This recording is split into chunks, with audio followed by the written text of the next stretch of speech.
No necesitas hacer grandes marañas para convencer al mercado y al cliente. Que no era solo hacer un bolso lindo para vender en la feria, sino compartirte este proceso y este pensamiento a través de un objeto diseñado.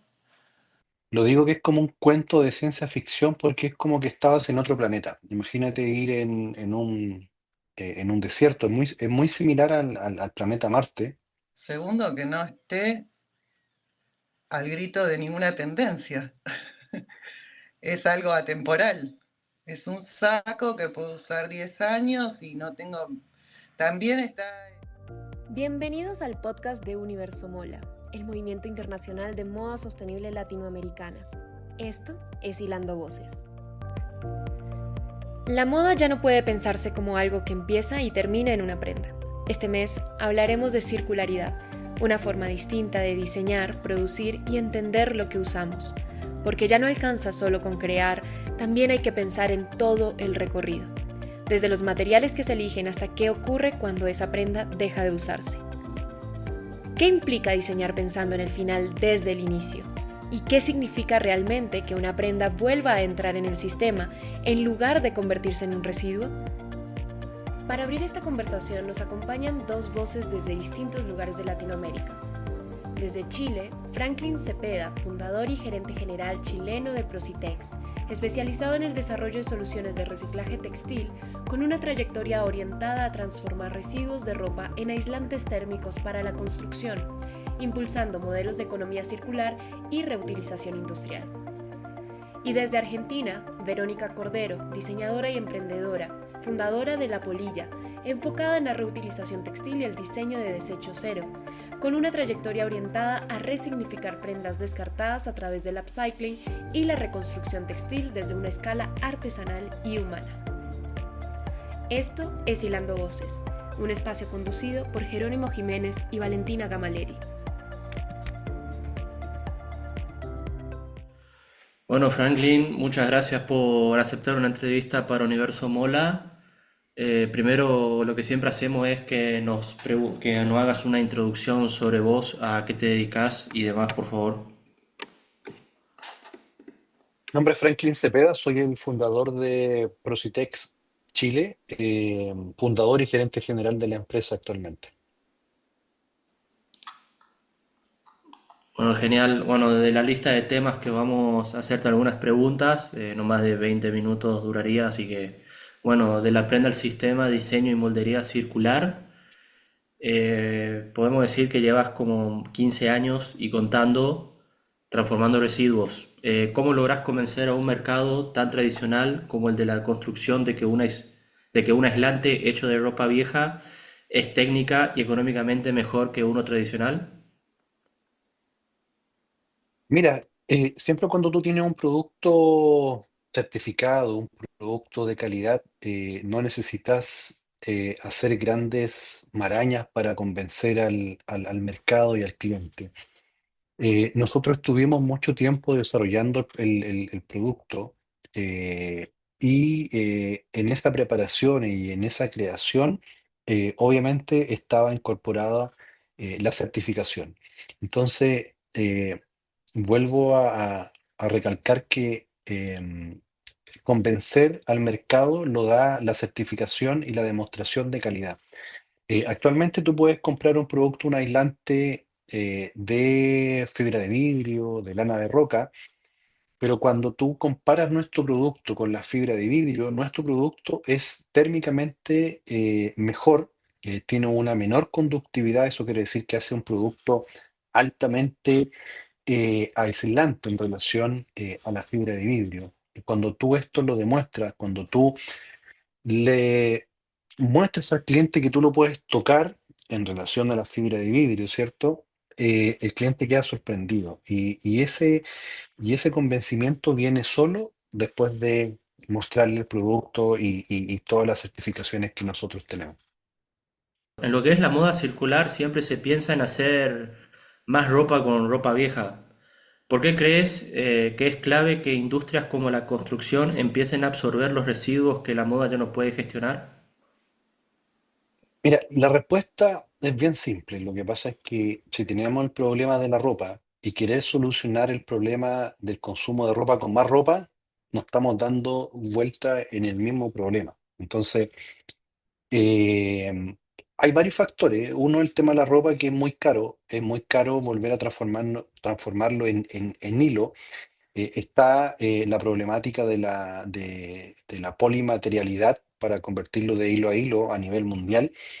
Y vemos que lo más masivo que se puede transformar un textil es en un aislante para la vivienda que se ve como una analogía, porque ahí lo que hacemos es pasar de un abrigo de una persona, de un cuerpo, a un abrigo de una vivienda, que al final tú estabas abrigando a familias enteras con una ropa que al final se acumulaba en los cerros, en el desierto o en cualquier relleno sanitario.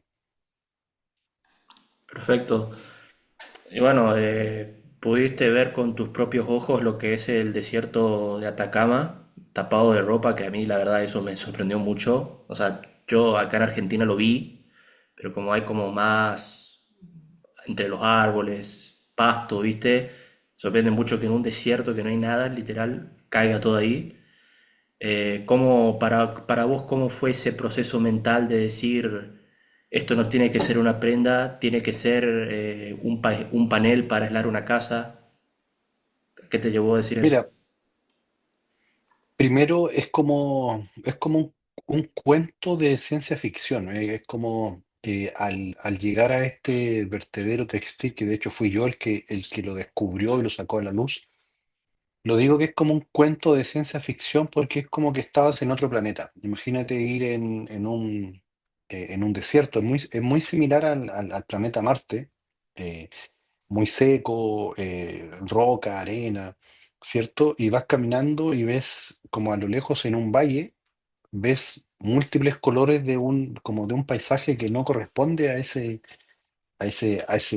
digamos, a ese entorno y ver una cantidad pero gigantesca de ropa. Estamos hablando de, no sé, de varias hectáreas imagínate un edificio de 5 pisos y ese era el cerro de ropa que descubrí.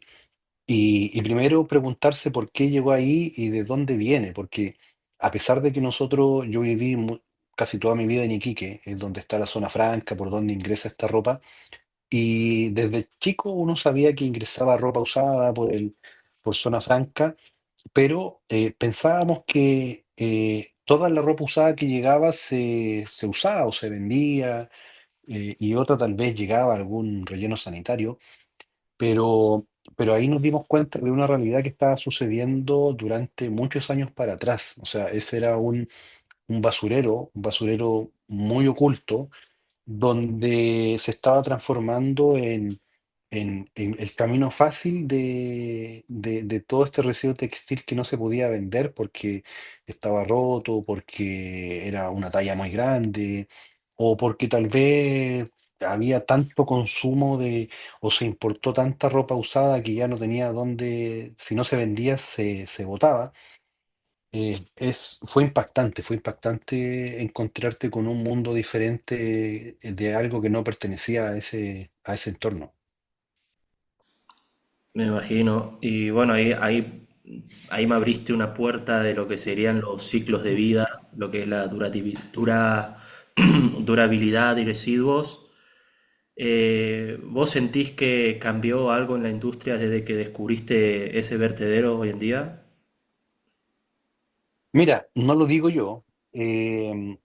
Justamente la persona que me fue a entrevistar, que pertenecía a la agencia AFP, una agencia francesa, me dijo, ¿sabes qué, Franklin? La noticia del vertedero ha sido la noticia para esa agencia que más revuelo ha tenido, que más se compartió y que más fue solicitada en todo el mundo. O sea, después que salió esta noticia, salía mi nombre y el vertedero textil en chino, en japonés, en ruso, en todos los idiomas que tú te puedes imaginar.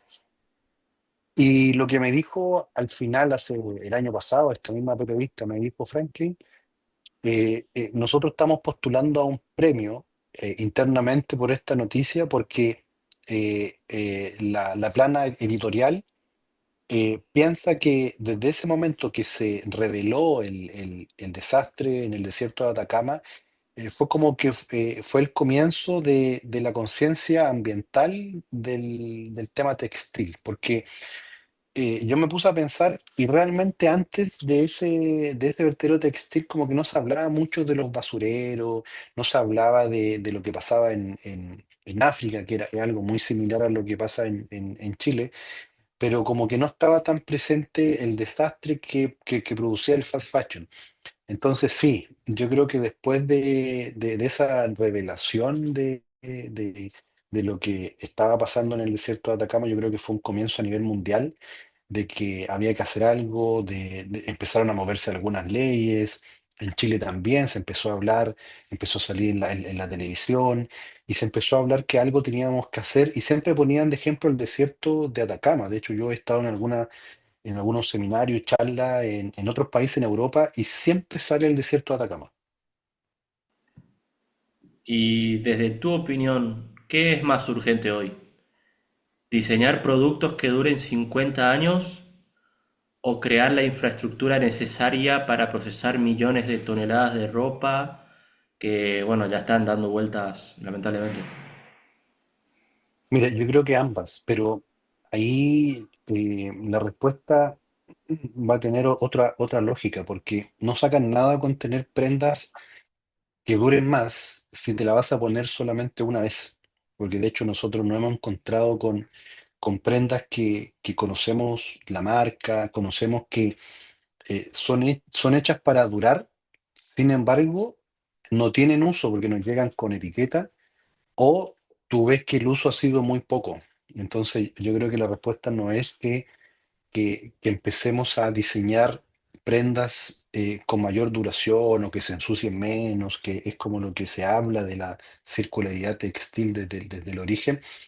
Más bien, y hay como una discusión con la gente que yo hablo sobre el tema textil, es que muchos hablan de que el fast fashion es un error de diseño, pero yo voy más allá.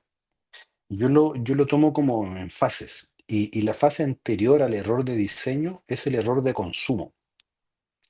Entonces, si entendemos que la primera etapa es el error de consumo, que nosotros incentivamos a las fábricas, a las marcas, a que produzcan más porque le estamos comprando más, esta producción y consumo excesivo nunca va a parar. Entonces, yo creo que todavía no estamos en la etapa del diseño, en crear prendas más duraderas, sino que en aprender o en enseñar que la persona tome conciencia de que no debemos consumir tanto, que si no necesitamos una prenda, no debemos comprarla. Y después también pensar en cómo tener estructuras robustas para hacer reciclaje textil. Siempre digo que ojalá que en algún momento nosotros no tengamos más ropa por reciclar porque ya la gente no compra ropa para botar o para desechar. Perfecto. Bueno, ahí te iba a preguntar de lo que me dijiste del reciclaje. De cuando hablamos de fin de uso, ¿cuál crees vos que es el mayor obstáculo que se encuentra hoy en día en las prendas que impide que el reciclaje sea más rápido? Ya sea mezcla de fibras, químicos, etcétera. Sí, mira, primero es que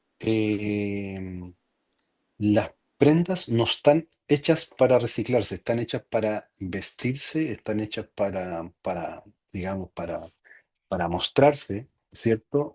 Porque de hecho, no sé en el país donde tú estás, pero por ejemplo acá llega mucha prenda que es una remera y que acá al lado tiene un cierre de metal que no cumple ninguna función, pero a alguien se le ocurrió que poner un cierre de metal acá o un broche de metal o muchas escarchas por acá eh, eh, es a la moda. Bueno, puede ser que esté a la moda, pero eso es una complicación para el reciclaje. Como te digo, las prendas no están hechas para ser recicladas por ahora.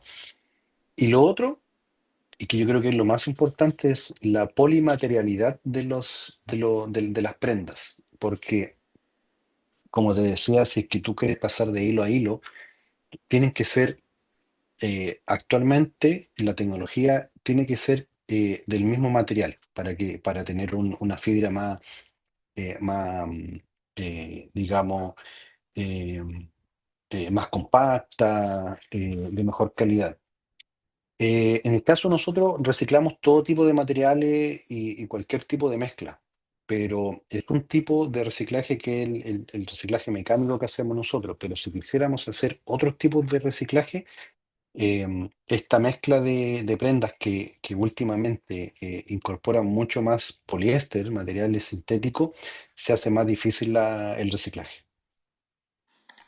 Bueno, y la última, cuando hablamos de trazabilidad, ¿cómo imaginás que debería ser una trazabilidad real en Latinoamérica? Y si necesitamos tecnología de punta o simplemente más honestidad en los reportes de sostenibilidad. Yo creo que es lo último, es la honestidad, porque podríamos tener un sistema por blockchain, para darte un ejemplo de trazabilidad, pero si no tenemos información fidedigna desde origen, hay muchas empresas que, no sé, dicen nosotros elaboramos con algodón orgánico y al final no es orgánico, cuando hablan de que le pagan el salario justo a sus trabajadores y después nos damos cuenta que tienen a niños trabajando en sus fábricas. Eso también es trazabilidad.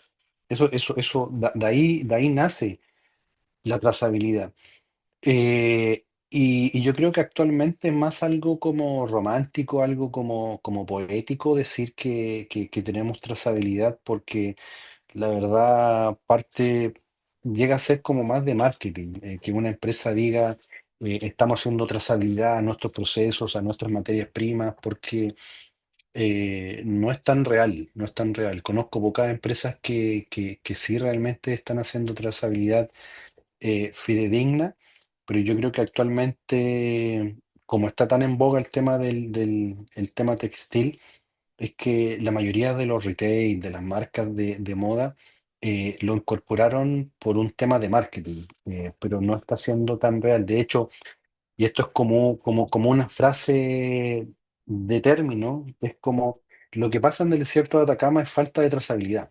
Entonces, acá juega un papel fundamental en esta cadena de cómo llegamos al desastre. Es una falta de trazabilidad, porque si yo voy al desierto, yo tomo una prenda, yo no sé de dónde llegó. Yo no sé si se fabricó en la etiqueta aparece de dónde se fabricó, pero si era con un destino a Estados Unidos, después pasó a Guatemala, después de Guatemala volvió a Chile. Todo eso nosotros no lo tenemos, y si lo tuviésemos, podríamos responsabilizar a quién nos mandó esa ropa. Perfecto. Bueno, hasta acá la entrevista, Franklin. Muchas gracias por tu tiempo. Así que Vale, nada, muchísimas gracias, listo. Franklin. Muchas Buena gracias a ti. semana. Un abrazo grande. Igualmente. Nos vemos. Chao. Vale, chao, chao. Bueno, Verónica, primero que nada, muchas gracias por participar en la entrevista. Y nada, nos gustaría saber un poco de vos y a qué te dedicas. Bueno, yo me llamo Verónica, me dedico hace casi 7 años a reutilizar textiles. Creé mi marca, que es un poco más que mi marca, es como un canal, digo yo, de expresión, que se llama La Polilla. Genial. Bueno, para empezar a hablar un poco también de tu marca, podemos decir que la polilla significa transformación. ¿Vos cómo lográs que ese concepto se note en el diseño de tus productos para que la gente vea que lo reciclado puede ser lindo o más lindo que lo nuevo? Bueno, primero que La Polilla no busca hacer cosas lindas. Partamos de ahí.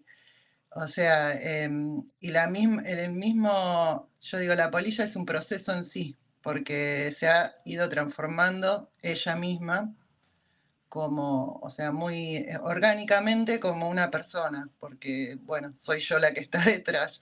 Entonces va acompañando ese crecimiento, ¿no?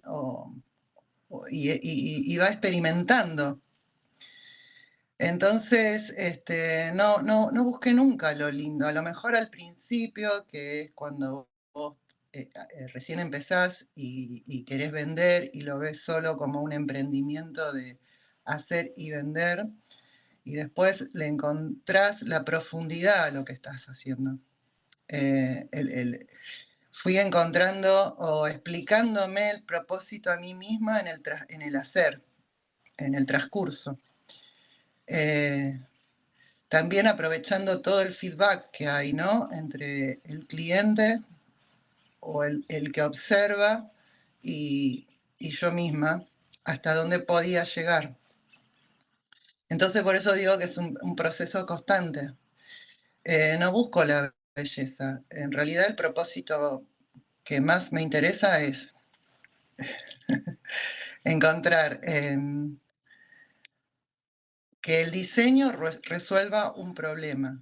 Y ese problema es bueno, son varios problemas, pero creo que la punta más grande es el ver a la persona como consumidor. Ya ahí tenemos un problema. Ya crear, en vez de ser ciudadanos o sentirnos personas o humanos, que podemos crear, que podemos vivir, que podemos percibir el ambiente, que podemos disfrutar del ambiente, somos consumidores. El segundo problema es ese también, poner el diseño a favor de la belleza y no a favor de lo funcional. Entonces tenemos un gran problema de desechos textiles, por donde lo mires, hasta textiles que yo reutilizo textiles que no se pueden usar más. O sea, que llegaron al final de su vida útil. Ese es un lema mío, o sea. Pero hay textiles descartados que están en buen estado y que podrían seguir usándose. Y entonces, bueno, ni hablar del desierto de Atacama y de lo que próximamente, si ya no hay en Argentina, con los bolsones de ropa que entran por el norte.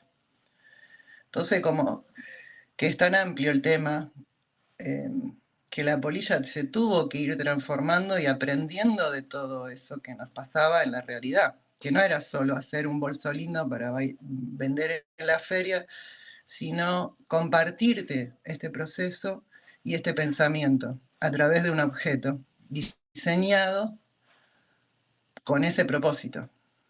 En ese proceso fui encontrando otras formas de hacer para que el mensaje quede claro.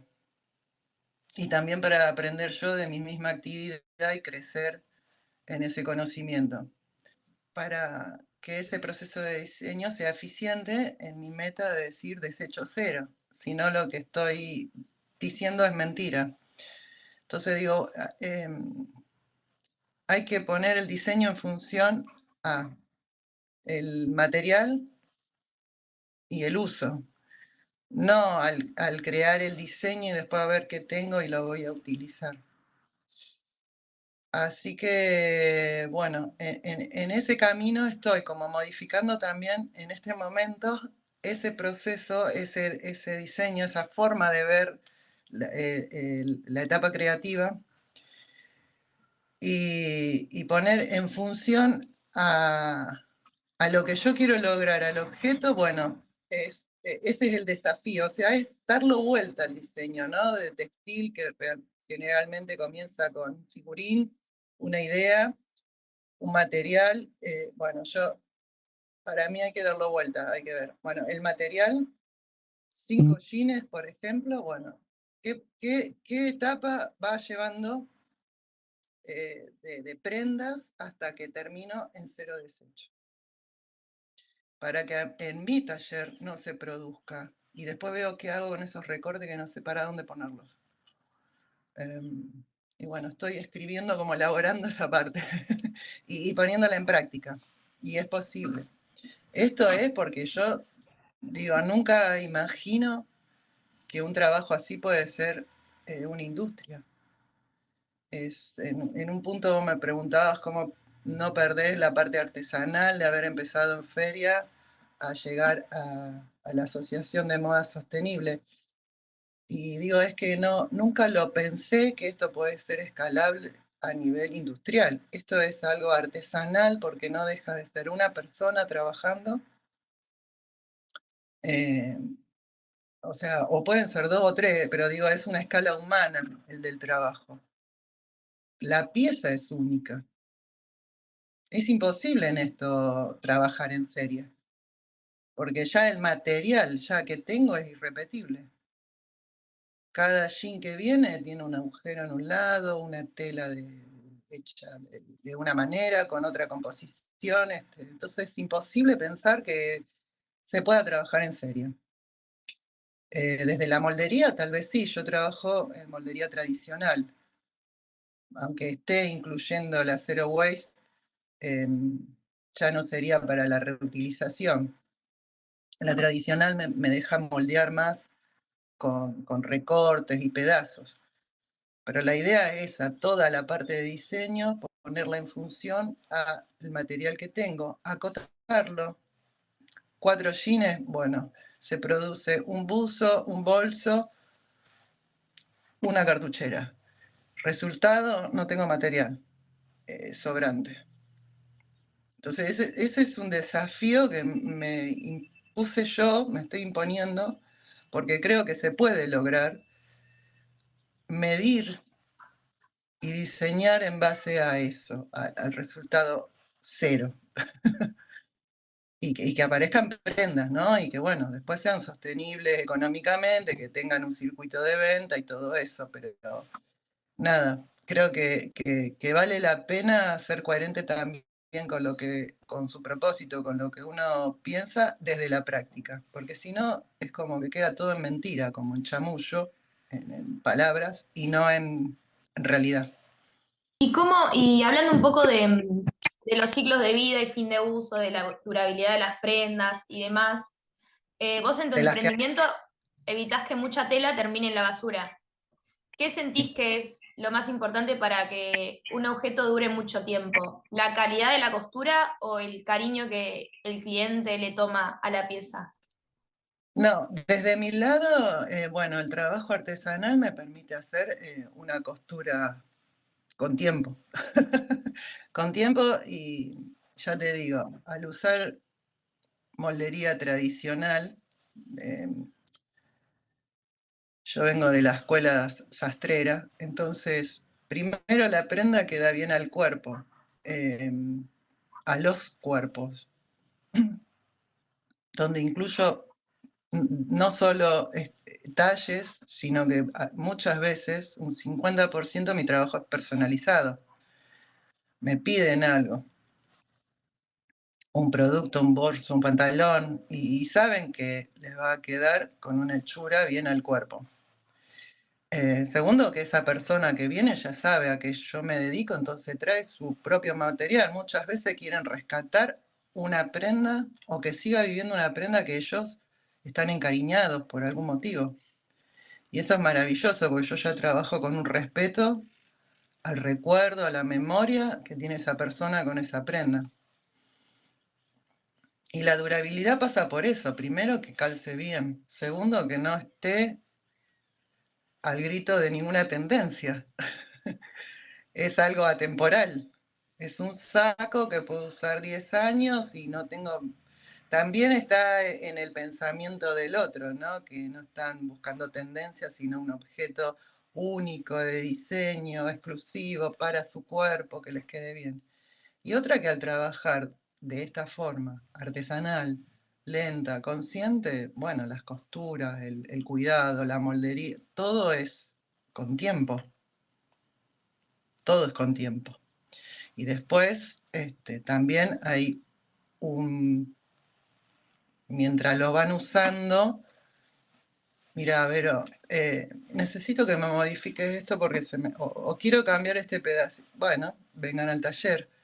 Entonces también hay una continuidad y también yo creo que creo lazos con la otra persona. Por eso digo, lo más importante acá es que yo no tengo clientes, no tengo consumidores.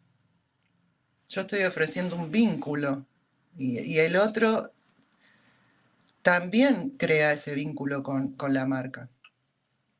Entonces, salimos del paradigma que estamos actualmente, de forma global, lo que es la comercialización, la industria, las apps que nos están metiendo por todos lados este consumismo feroz de, ay, 5 pantalones que están de moda a 2 pesos y después yo estoy arreglando costuras que no están hechas, otras vienen sin pasar la recta, por ejemplo.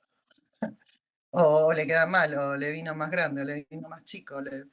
Y, y entonces este vínculo del otro con la marca es muy fructífera para ambos, porque también el mensaje, este propósito que propone la polilla, se expande o se va transmitiendo a otras personas. Entonces, antes de tirar un jean, van a decir, ah, para, esto puede seguir viviendo, lo puedo seguir usando de otra manera, tal vez, transformado, pero no va a ir al descarte, que es más que el descarte, es la actitud de no pensar ese acto, ¿no? Llevando un poco la circularidad a la vida real, porque a veces es como que es un concepto que queda ahí medio dando vueltas y no se llega a llevar a la vida real en sí. Para alguien que está en su casa con una máquina de coser y con ganas de hacer algo para ayudar al planeta y hacer algo con toda esta ropa que se genera en el fast fashion, ¿cuál es el paso más simple para empezar a ser parte de este sistema circular que vos creaste? Bueno, esa pregunta, por eso te dije cuando me mandaste qué lindas preguntas. Esa pregunta me dio casi es como la frase que define este proceso que es la polilla. Yo creo que en este proceso de diseño, como te decía al principio, tienen que haber 3 puntos básicos, ¿no? En todo lo que hablamos, en no sentirme consumidor, en estar metido en el celular a ver qué compro o qué se usa. Es un cambio de ver el mundo más allá de lo textil, ¿no? Es mi postura hacia la vida. Y digo, ¿cuáles son los puntos fundamentales? Necesito reconocer en mí el necesito una colcha para abrigarme. Perfecto. ¿Tengo material para hacerla? Sí, tal vez en mi casa tengo una herramienta y tengo material. Tal vez puedo complementar con otro material, pero la puedo hacer yo. Entonces digo, ¿necesito ir a buscar y comprar 2 colchas porque te venden 2 por 1? No, necesito una y la puedo hacer yo y tengo el material. ¿Qué era lo que hacían? Yo no digo que todo lo que de antes es mejor ni hay que volver a ese ritmo, porque a veces los tiempos no te ayudan, pero tal vez tenés una vecina que sí te puede hacer la colcha que necesitas. Y creo que es eso, es pararte y mirar qué necesito, no qué veo y quiero. Porque querer puedo querer un montón de cosas, para eso está la publicidad, el marketing, para hacernos desear. Pero realmente, ¿hace falta? Cuando hace falta, ¿lo puedo resolver yo? ¿Lo puedo resolver yo en mi cercanía? Porque también hay un tema muy importante en la reutilización, el reciclado y todos los que hacemos estas tareas, es la trazabilidad. Si yo tengo que ir a comprar un bolsón o me mandan, que muchas veces no, siempre les digo, ay, vivo en Córdoba, tengo un montón de jeans, te los mando. No, buscá en Córdoba. Porque yo acá trabajo con todo mi entorno, estoy en un pueblo, me conocen, pero hay lugares que tienen centros de acopio para reutilizar y ahí van todos los reutilizadores a buscar su material. Entonces, no, lo importante es que ese material esté en la zona, no ir a buscarlo o mandarlo por correo, porque ahí ya tenemos otro problema. y cuando yo tengo una necesidad, ¿lo puedo resolver en esta cercanía? Y sí, muy probablemente sí. Entonces pensá primera opción esa. ¿Qué necesito? ¿Lo puedo resolver yo? ¿Lo puede resolver alguien cerca? Ahí estamos trabajando desde otra manera. Ya no somos consumidores, a ver, qué deseo, qué me vendieron, qué quiero, y me lleno de cosas y después me sobran y las tiro y vuelvo a comprar porque el bordón no se usa el rosa. Y también nos empezamos a identificar, a crear nuestras cosas, nuestra identidad, nuestra cultura, eh, nuestra sapienza, las cosas ancestrales. Mi abuela sabía tejer, me enseñó a tejer, ¿por qué no le hago el bordecito a crochet? Mantener esas cosas que íbamos aprendiendo. Porque en realidad las manos, la creatividad, los ojos, todo el cuerpo, lo que nos deja es crear. Y a partir de poder crear, somos más humanos. Nos humanizamos, pensamos, podemos evolucionar, podemos crecer, podemos transmitir. Y nos... Esta mi gata vieja que se perdió en el pasillo.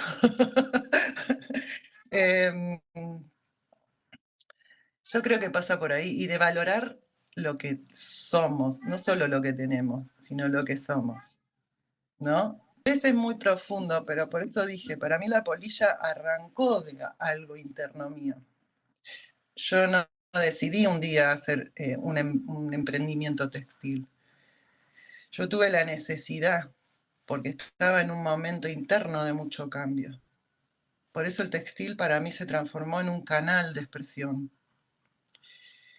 Y es maravilloso cuando las manos acompañan toda esa emoción, ese sentir, esa experiencia personal.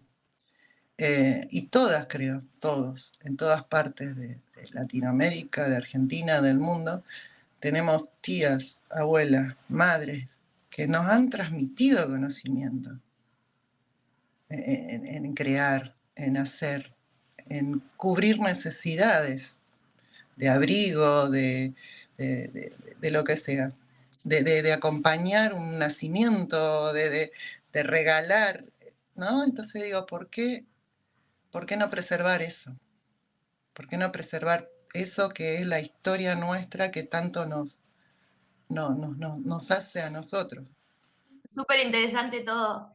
No sé si te gustaría agregar algo para cerrar o alguna reflexión personal que tengas. Creo que ya dije, pero no, pienso en eso, en